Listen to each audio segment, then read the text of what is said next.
नमस्कार साथियों, आशा करता हूँ आप लोग अच्छे होंगे, मस्त होंगे। तो साथियों, आज का ये जो वीडियो है इसमें मैं आप लोगों को संविधान के महत्वपूर्ण अनुच्छेद और टोटल भाग मैं आप लोगों को सिर्फ मात्र एक वीडियो में आप लोगों को याद करवा दूंगा। तो वीडियो को लास्ट तक देखिएगा, स्किप मत करिएगा, क्योंकि जो है अगर आप स्किप करेंगे तो कुछ ना कुछ मिस होगा। तो वीडियो को स्किप मत करिएगा। और यदि हाँ आप चैनल पर पहली बार आए हैं, पहली बार विजिट कर रहे हैं, तो हमारे चैनल को सब्सक्राइब करें और बेल आइकॉन ज़रूर प्रेस कर लें, जिससे कि आप लोगों को नोटिफिकेशन मिलता रहे और इस तरीके की हमारी जो भी वीडियो आती रहती हैं आप लोग उसको देखते रहें। ठीक है, तो चलिए वीडियो को शुरू करते हैं और जो है देखते हैं कैसे क्या है। ठीक है, तो मैं इस वीडियो में आप लोगों को बताऊंगा कि संविधान के महत्वपूर्ण अनुच्छेद, क्या बताऊंगा, संविधान के महत्वपूर्ण अनुच्छेद। तो हमारे संविधान में जो है सबसे पहली बात तो ये पता होना चाहिए कि संविधान में 22 भाग हैं, 395 अनुच्छेद हैं और 12 अनुसूचियां हैं। इन्हीं के बारे में हमको पूरा संविधान में पढ़ना होता है। किसके बारे में? 22 भाग, 395 अनुच्छेद और 12 अनुसूचियों के बारे में हमको पूरा संविधान पढ़ना पड़ता है। ठीक है, तो 22 भाग में जो हमारा पहला भाग है, इस भाग के अंतर्गत 1 से 4 अनुच्छेद आता है, यानी पहला, दूसरा, तीसरा और चौथा अनुच्छेद भाग 1 में आता है। भाग 1 में जो बात कही गई है, संघ एवं उसके राज्य क्षेत्र के बारे में बात कही गई है। ठीक है, भाग 1 में क्या बात कही गई है? संघ एवं उसके राज्य क्षेत्र के बारे में बात कही गई है। तो भाग 1 में 1 से 4 तक अनुच्छेद आते हैं। तो इसमें पहला अनुच्छेद क्या है? भारत राज्यों का संघ होगा। पहले अनुच्छेद में क्या कही गई है बात? भारत राज्यों का संघ होगा। और अनुच्छेद 2 में कहा गया है कि नए राज्यों का प्रवेश। ठीक है, नए राज्यों का प्रवेश किस तरीके से करना है, तो अनुच्छेद 2 में ऐसी बात कही गई है। ठीक है, और अनुच्छेद 3 में क्या है? तो राज्यों के क्षेत्र, सीमाओं और नामों में परिवर्तन। ठीक है, राज्यों के क्षेत्र, सीमा और नामों में परिवर्तन करना है तो अनुच्छेद 3 की तरफ जाएंगे। और अनुच्छेद 1 में क्या है?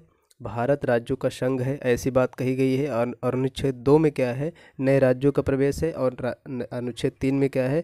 तो राज्यों के क्षेत्र, सीमा और नामों में परिवर्तन है अनुच्छेद 3 में। ठीक है, अब भाग 1 कंप्लीट हो गया, भाग 2 की बारी आती है। तो भाग 2 में है अनुच्छेद 5 से 11 तक। कहाँ क्या है? भाग 2 में है अनुच्छेद 5 से 11 तक है। और भाग 2 में बात कही गई है नागरिकता की। किसकी बात कही गई है? तो भाग 2 में नागरिकता की बात कही गई है। और भाग 3 जो है हमारा 12 से 35 है। 11 पर भाग 2 खत्म होता है, तो भाग 3 कहाँ से शुरू होगा? 12 से 35, यानी अनुच्छेद 12 से लेके 35 तक बात है भाग 3 में, जिसमें मौलिक अधिकार की बात कही गई है। किसकी बात कही गई है? तो भाग 1 में क्या है? संघ एवं उसका राज्य क्षेत्र है, जिसमें 4 अनुच्छेद हैं, 1, 2, 3, 4 हैं। ठीक है, भाग 2 में नागरिकता है, जिसमें 5, 6, 7, 8, 9, 10, 11, यानी 5 से 11 तक अनुच्छेद हैं। भाग 3 में हमारा मौलिक अधिकार है, जिसमें 12 से 35 तक अनुच्छेद हैं। ठीक है, अब भाग 4 की बारी आती है। ठीक है, किसकी बात आती है? भाग 4 की बारी आती है। ठीक है, भाग 4 में क्या है? तो भाग 4 में है भाग 4 ए में क्या है? मौलिक कर्तव्य। ठीक है, भाग 4 का में क्या है? मौलिक कर्तव्य है। ठीक है, इसमें क्या है? मौलिक कर्तव्य। तो अब मौलिक अधिकार जो है भाग हमारे 3 में है। ठीक है, तो कितने प्रकार के मौलिक अधिकार हैं तुम्हारे? 1, 2, 3, 4, 5 और 6। ठीक है, तो हमारा मौलिक अधिकार कौन सा है? समानता का अधिकार है, स्वतंत्रता का अधिकार है, शोषण का अधिकार है। ठीक है, जैसे हमारे प्रति कोई शोषण नहीं कर सकता है। धार्मिक स्वतंत्रता का अधिकार है, संस्कृत और शिक्षा संबंधी अधिकार है। ठीक है, संवैधानिक उपचारों का अधिकार है। ये हमें मौलिक अधिकार दिए हुए हैं, किसके द्वारा? संविधान के द्वारा। ठीक है, अगर हमको अधिकार मिला है तो कुछ हमारा कर्तव्य भी होगा। ठीक है, तो हमारे कर्तव्य क्या हैं? तो उसको हम बोलते हैं मौलिक कर्तव्य बोलते हैं, जो भाग 4 ए में दिया हुआ है। ठीक है, भाग 4 ए यानी भाग 4 का में अनुच्छेद 51 का में दिया हुआ है, यानी अनुच्छेद 51 ए में। ठीक है, ये जो है मौलिक कर्तव्य जो है स्वर्ण सिंह समिति की सिफारिश पर सन 1976 में 42वां संविधान संशोधन करके जोड़ा गया था। ठीक है, यानी कहने का मतलब सिर्फ ये है कि जहाँ पर जैसे भाग 4 है, ठीक है, ये तो संविधान जब लागू हुआ था उस टाइम था, लेकिन अगर इसमें का जुड़ गया है, खा जुड़ गया, कुछ भी इसके साथ कुछ भी जुड़ रहा है, तो ये किसी ना किसी संविधान संशोधन के द्वारा जोड़ा गया है। तो ठीक है, भाग 4 का को कब जोड़ा गया है? तो ये 1976 में। ठीक है, कब? 1976 में 42वें संविधान संशोधन द्वारा जोड़ा गया। ठीक है, 42वें संविधान संशोधन द्वारा जोड़ा गया। ठीक है, तो आशा करता हूँ आप लोगों को इतना याद हो गया होगा। तो अब जो है चलते हैं हम लोग भाग 5 की तरफ। भाग 5 में क्या है, तो भाग 5 में है अनुच्छेद 52 से लेकर 151 तक। कहाँ से, अनुच्छेद 52 से लेकर 151 तक कहाँ पर है, अनुच्छेद 52 से 151 तक कहाँ पर है, भाग 5 में है। ठीक है, कहाँ पर है, भाग 5 में है। 5 यहाँ भी है, 5 यहाँ भी है। ठीक है, यानी 52 से लेकर 151 तक है। किसके बारे में है, तो राष्ट्रपति के बारे में। भाग 5 जो है राष्ट्रपति के बारे में बात करता है। ठीक है, और भाग 6 जो है ये हमारा राज्यपाल के बारे में बात करता है। ठीक है, किसके बारे में, भाग 6 जो है हमारा राज्यपाल के बारे में बात करता है। यानी भाग 5 राष्ट्रपति, भाग 6 राज्यपाल। जो काम केंद्र में राष्ट्रपति का होता है वही काम जो है राज्य में राज्यपाल का होता है। ठीक है, यानी राष्ट्रपति और राज्यपाल को हम साथ साथ पढ़ेंगे जिससे हमको याद करने में आसानी हो जाए। ठीक है, तो ये जो हमारा राष्ट्रपति का जो पद होता है ये आर्टिकल 52 में होता है। ठीक है, आर्टिकल 52 यानी अनुच्छेद 52 में राष्ट्रपति का पद है। अनुच्छेद 53 में क्या है, राष्ट्रपति के कार्य एवं शक्तियाँ हैं, राष्ट्रपति के क्या कार्य हैं और उनकी क्या शक्तियाँ हैं, अनुच्छेद 53 में बात कही गई है। और अनुच्छेद जो 54 है इसमें राष्ट्रपति का निर्वाचन किस तरीके से होगा। ठीक है, इतनी बात आप लोगों को समझ में आ गई होगी। तो अब हम चलते हैं कहाँ पर, भाग 6 की तरफ। भाग 6 में क्या है, अनुच्छेद 152, यहाँ पर देखिए भाग 5 151 पर ख़त्म हो रहा है, तो भाग 6 जो है 152 से शुरू होगा कहाँ तक, 237 तक। ठीक है, 237 तक। ठीक है, तो अब राज्यपाल के पास चलते हैं। तो राज्यपाल का जो है जैसे राष्ट्रपति 52 में है, तो ये राज्यपाल जो है, राज्यपाल का पद कहाँ पर है, 153 में है। और इनकी कार्य एवं शक्तियाँ कहाँ पर है, 154 में है। इनका निर्वाचन कहाँ पर, राज्यपाल जी का निर्वाचन कहाँ पर है, 155 में है। तो आप लोग देखिए अब इसको आप लोग याद कैसे करेंगे। ठीक है, देखिए यहाँ पर 52 था। ठीक है, यहाँ पर क्या है, राष्ट्रपति 52 में है, ये कहाँ पर है, ये है 153 में। ठीक है, तो यानी इसी 52 में हम एक जोड़ दिए और एक इधर जो है आगे लगा दिए, तो ये क्या हो गया, 153 हो गया। ठीक है, इस तरीके से, यानी कहने का मतलब जो 52 है इसको 53 कर दीजिए, जो 53 है इसको 54 कर दीजिए, जो 54 है इसको 55 कर दीजिए। जो आप एक इधर जोड़ रहे हैं वही आगे एक लगा दीजिए। ठीक है, यानी 101 इसमें जोड़ दीजिए। ठीक है, 101 जोड़ दीजिए। तो ये हो गया अपने राज्यपाल के पद हो गए, राज्यपाल की शक्तियाँ हो गई, राज्यपाल की निर्वाचन किस में है, 155 में है। ठीक है, तो आशा करता हूँ राष्ट्रपति और राज्यपाल आप लोगों को कंफर्म हो गया होगा।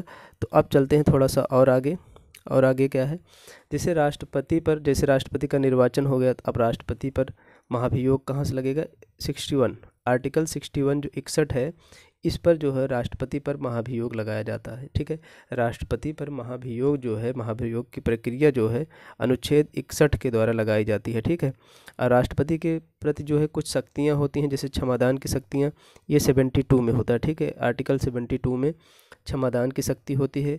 और राष्ट्रपति जो है अध्यादेश जारी कर सकता है किसके थ्रू, तो 1 2 3 के थ्रू, किसके 1 2 3 यानी 123 के थ्रू राष्ट्रपति जो है अध्यादेश जारी कर सकता है। ठीक है, राष्ट्रपति जो है सुप्रीम कोर्ट से सलाह मांग सकता है 143 के थ्रू। ठीक है, 143 के आर्टिकल 143 के द्वारा राष्ट्रपति जो है सुप्रीम कोर्ट को कह सकता है कि आप हमें इस विषय पर सलाह दीजिए। लेकिन हाँ, जो राष्ट्रपति को सलाह दी जाएगी राष्ट्रपति उस सलाह को मानने के लिए बाध्यकारी नहीं होगा। ठीक है, उसकी मर्जी वो माने ना माने, लेकिन जो है राष्ट्रपति जो है सुप्रीम कोर्ट से सलाह मांग सकता है। ठीक है, अब बारी आती है उपराष्ट्रपति की। उपराष्ट्रपति हमारे कहाँ पर हैं, तो उपराष्ट्रपति जो है हमारे आर्टिकल 63 में इनके उपराष्ट्रपति पद के बारे में बात कही गई है।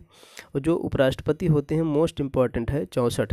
ठीक है, 64 राज्यपाल के सभापति के रूप में कार्य करता है। ठीक है, क्वेश्चन पूछा जाता है कि जो उपराष्ट्रपति होता है राज्यसभा के सभापति के रूप में कार्य करता है किस अनुच्छेद के द्वारा, तो अनुच्छेद 64 के द्वारा। ठीक है, अनुच्छेद 64 के द्वारा जो है ऐसा जो है उपराष्ट्रपति जो है राज्यसभा पद का सभापति के रूप में कार्य करता है। ठीक है, और एक बात ये भी है कि जो उपराष्ट्रपति होता है इसको उपराष्ट्रपति पद का वेतन नहीं दिया जाता है। ठीक है, पद का वेतन नहीं दिया जाता, बल्कि जो उपराष्ट्रपति को वेतन मिलता है वो राज्यसभा का जो सभापति होता है उसका वेतन इसको दिया जाता है। ठीक है, तो आशा करता हूँ आप लोगों को इतना चीज़ें समझ में आ गई होगी। ठीक है, क्या क्या चीज़ें, तो राष्ट्रपति, राज्यपाल, ठीक है। उपराष्ट्रपति तक मैंने आपको बताया, आशा करता हूँ इतना आप लोगों को समझ में आया होगा, ठीक है। तो अब आगे चलते हैं। आगे क्या है, अब राष्ट्रपति हो गए, उपराष्ट्रपति हो गए, अब बारी आती है प्रधानमंत्री की, ठीक है। जब प्रधानमंत्री होंगे तो साथ में मुख्यमंत्री भी होंगे, क्योंकि जो काम केंद्र में प्रधानमंत्री का है वही काम राज्य में मुख्यमंत्री का है, ठीक है। तो हम दोनों लोग को साथ साथ पढ़ेंगे, ठीक है। दोनों लोगों को हम साथ साथ पढ़ेंगे, ठीक है। तो 74 में क्या है, 74 आर्टिकल 74 में है मंत्रिमंडल है, ठीक है। मंत्रिपरिषद है कि मंत्रिपरिषद होगी, 74 में ऐसी बात कही गई है। 74 में क्या है, मंत्रिपरिषद है। और 75 में क्या है, प्रधानमंत्री होगा जो राष्ट्रपति की सहायता करेगा, ठीक है। प्रधानमंत्री कहाँ पर होगा, 75 में होगा। और 76 में क्या होगा, महान्यवादी होगा, ठीक है। क्या होगा, 76 में महान्यवादी होगा।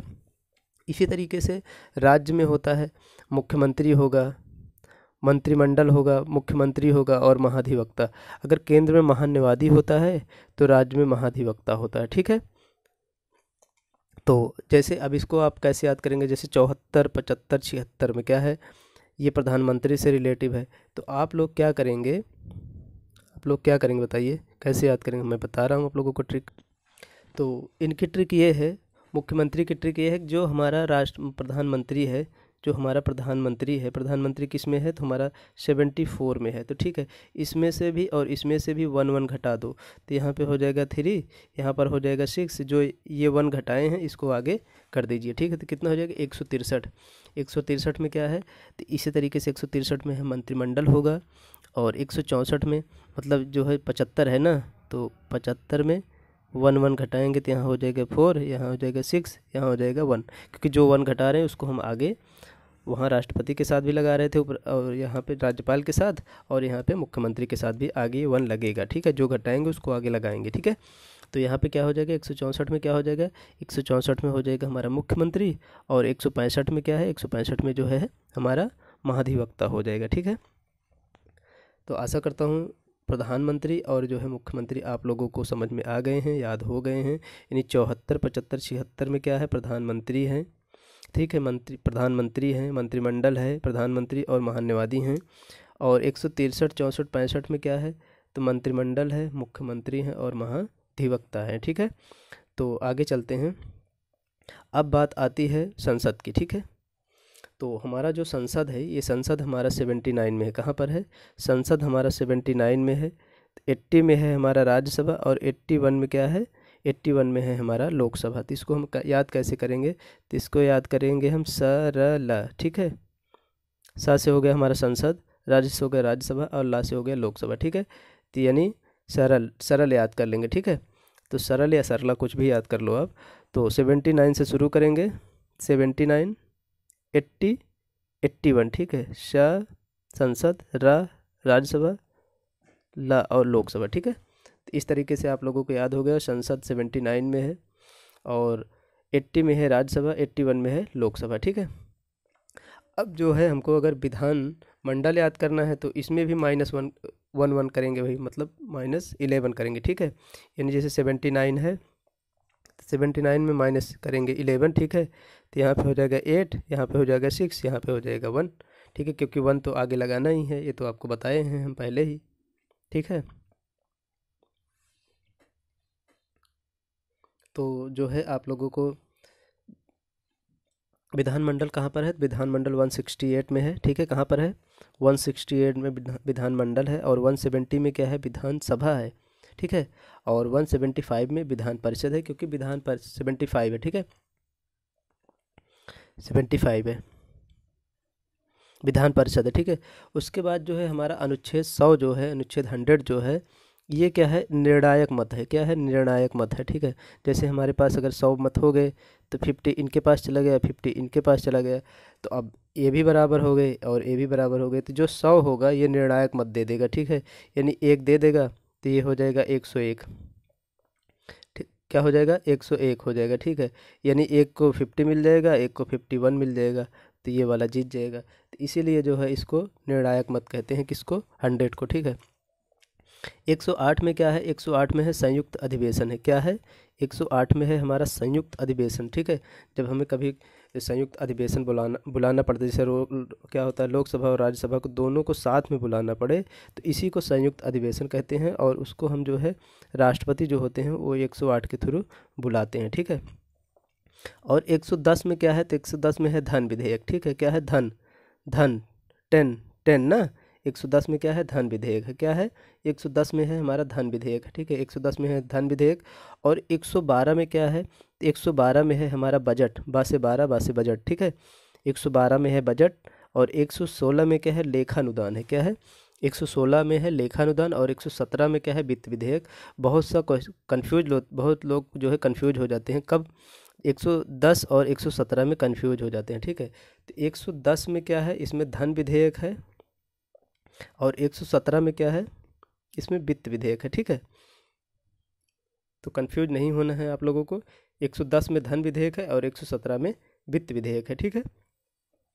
110 में क्या है, धन विधेयक है, और 117 में क्या है, वित्त विधेयक है। तो अब हम आ गए हैं सुप्रीम कोर्ट पर। कहाँ पर, सुप्रीम कोर्ट। सुप्रीम कोर्ट जो है हमारा 124 से शुरू होता है और 129 तक जाता है, ठीक है। तो सुप्रीम कोर्ट हमारा का सुप्रीम कोर्ट का गठन कहाँ पर होगा, 124 में होगा, ठीक है। सुप्रीम कोर्ट के अधिकार कहाँ पर हैं, तो 131 में है। कौन है भाई,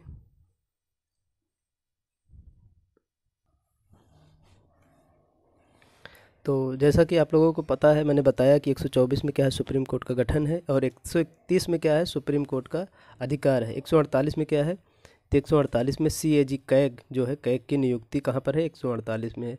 उसी तरीके से जो है हाई कोर्ट जो है हमारा, हाई कोर्ट जो है हमारा कहाँ पर है, तो हाई कोर्ट जो है 214 में है, ठीक है। 124 में ये है, इसी से आप लोग याद करना। 214 में क्या है, 214 में है हमारा हाई कोर्ट। और 216 में जो है हाई कोर्ट का गठन है, ठीक है। केंद्र एवं राज्य का संबंध, ठीक है, केंद्र एवं राज्य का संबंध।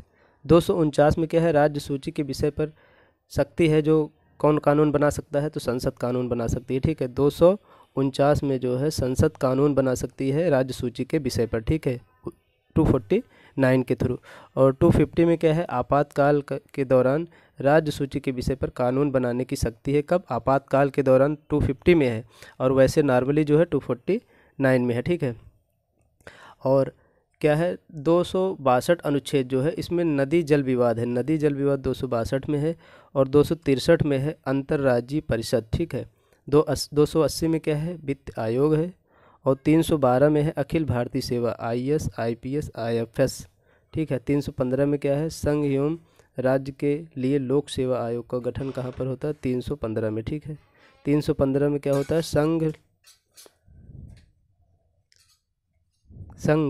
315 में क्या है, तो 315 में है संघ एवं राज्य के लिए लोक सेवा आयोग, ठीक है।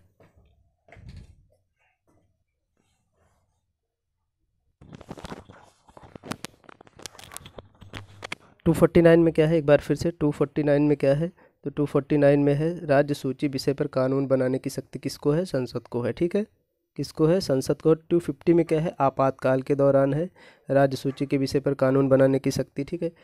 262 में क्या है, नदी जल विवाद है, ठीक है, ये इंपॉर्टेंट है। 262 नदी विवाद है, ठीक है, नदी जल विवाद कहाँ पर, 262 में है। और 263 जो है, 263 जो है, इसमें क्या है, अंतर्राज्यीय परिषद है, ठीक है। अंतर्राज्यीय परिषद कहाँ पर है, तो 263 में है, ठीक है।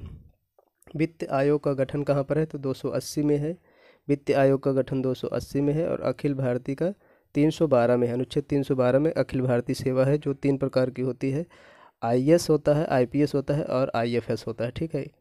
और चौथा जो है हमारा लास्ट जो है अनुच्छेद हमारा 315 है।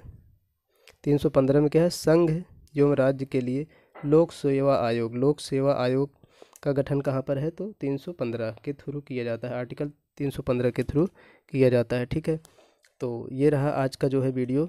तो आशा करता हूँ आप लोगों को हमारा वीडियो पसंद आया होगा, और जैसा भी लगा है हमारा वीडियो आप लोग कमेंट करके बताइएगा। और इस टाइप की अगर कोई और वीडियो चाहिए तो आप लोग कमेंट बॉक्स में कमेंट करिएगा, ठीक है, मैं वीडियो बना दूंगा, ठीक है। तो इसी के साथ वीडियो को समाप्त करते हैं। जय हिंद, जय भारत।